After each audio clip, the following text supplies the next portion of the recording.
Evangelho do dia. Proclamação do Evangelho de Jesus Cristo segundo Marcos.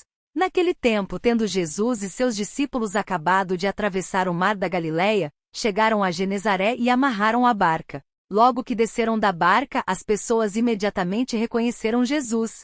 Percorrendo toda aquela região, levavam os doentes deitados em suas camas para o lugar onde ouviam falar que Jesus estava. E nos povoados, cidades e campos onde chegavam, colocavam os doentes nas praças e pediam-lhe para tocar, ao menos, a barra de sua veste. E todos quantos o tocavam ficavam curados. Palavras do Santo Padre. A multidão era atraída pelo Pai.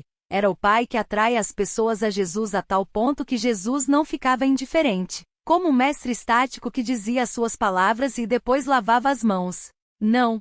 Esta multidão tocava o coração de Jesus. O Evangelho nos diz, Jesus se comoveu, porque via essas pessoas como ovelhas sem pastor. O Pai, através do Espírito Santo, atrai as pessoas a Jesus. Quando o Pai atrai as pessoas a Jesus, há outro que atrai de modo contrário e provoca a guerra interior. E por isso Paulo fala da vida cristã como uma luta de todos os dias. Uma luta. Pensemos em como está o nosso coração. Eu sinto esta luta no meu coração? Entre a comodidade ou o serviço aos outros, entre o divertir-me um pouco ou rezar e adorar o Pai, entre uma coisa e outra, sinto a luta. A vontade de fazer o bem ou algo me detém, me torna cético? Eu acredito que a minha vida comova o coração de Jesus? Se eu não acredito nisto, devo rezar muito para acreditar, para que me seja concedida esta graça. Que cada um de nós busque no seu coração como está esta situação ali. E peçamos ao Senhor para sermos cristãos que saibam discernir o que acontece no próprio coração e escolher bem o caminho pelo qual o Pai nos atrai a Jesus. São Ricardo, governante caridoso com 3 filhos santos. São Ricardo foi rei da Inglaterra no século VII. Ele governou esse país europeu e manteve-se em santidade, caridade e vida reta. Sendo assim, a Igreja atesta, sim, mesmo em meio à tentação do poder, pode um governante, junto com sua família, alcançar os santos altares. Núcleo familiar. São Ricardo teve 3 filhos que também foram reconhecidos pela Igreja como santos. Ao descobrir a sua vocação para a vida matrimonial, quis ser santo, mas também quis que seus filhos o fossem, formando uma família santa para Deus. Ele fez, diariamente, a sua opção, porque a santidade passa pela adesão da nossa liberdade. Peregrinação, doença e morte. O santo inglês quis fazer uma peregrinação juntamente com os seus filhos chamados Vinebaldo, Vilibaldo e Valberga. Mas ao saírem da Inglaterra rumo à Terra Santa passaram por Lucca, norte da África, onde São Ricardo adoeceu gravemente e faleceu no ano de 722. Testemunho. Para os filhos ficaram o testemunho, a alegria do pai, a doação, o homem que em tudo buscou a santidade, não apenas para si, mas para os outros e para seus filhos.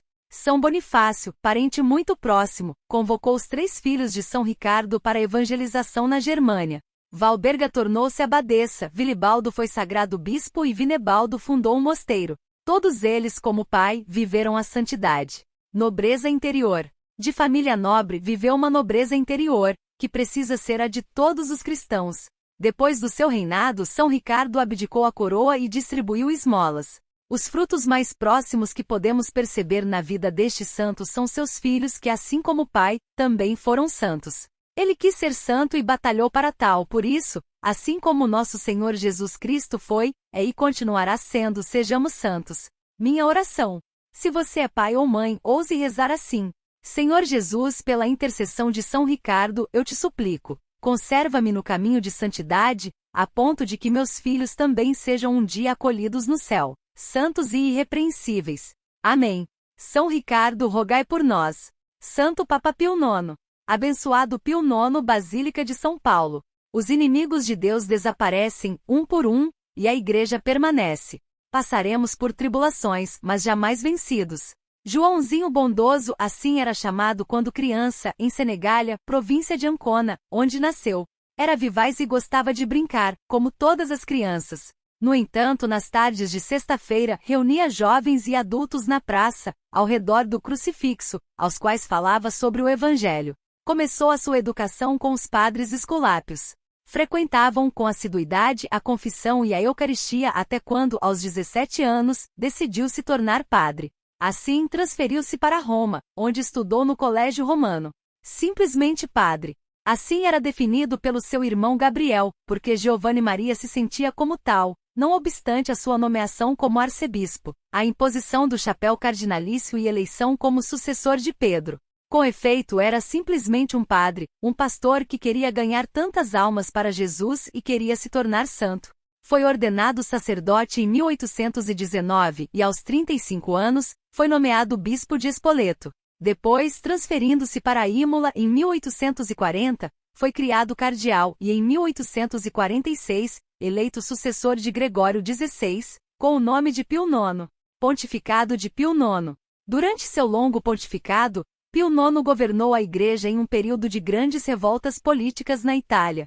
De fato, após as insurreições em 1848, foi obrigado a se exilar em Gaeta, enquanto em Roma se instalava a República Romana dos Mazzini, que declarou a queda do poder temporal do Papa. Em 1850, graças à ajuda de alguns príncipes católicos e à intervenção francesa, Pio IX retornou ao seu lugar. Desde então presenciou a proclamação do Reino da Itália, em 1861, e a ascensão de Roma como capital da Itália, em 1871. Amor pela verdade. Muito devoto de Nossa Senhora, no dia da Imaculada Conceição, em 1854. Pio IX definiu o dogma de fé de que Maria havia sido concebida sem pecado original e que era santíssima desde o início da sua existência.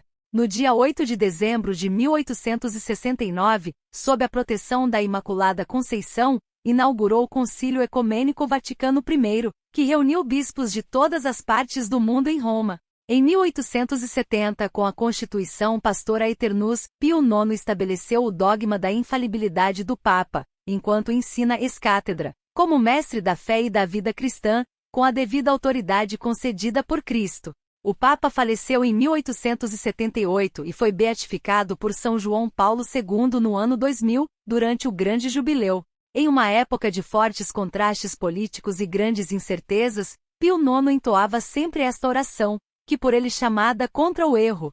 Dulcíssimo Jesus, nosso divino mestre, vós que sempre tornastes vãs as astúcias infames dos fariseus, com as quais eles dirigiam sempre a vós, destruí as conspirações dos ímpios e de todos aqueles que na mesquinhez das suas almas, tentam seduzir e subjugar o vosso povo com suas falsas sutilezas. Iluminai todos nós, vossos discípulos, com a luz da vossa graça, para que não sejamos corrompidos pela astúcia dos sábios deste mundo, sábios que difundem por toda parte seus erros e seus sofismas funestos, para arrastar também nós para o seu abismo. Concedei-nos a luz da fé forte para desmascarar as insídias dos ímpios, acreditar com firmeza nos dogmas da vossa Igreja e rejeitar com constância as máximas enganadoras. Amém. Santo Pio IX, rogai por nós.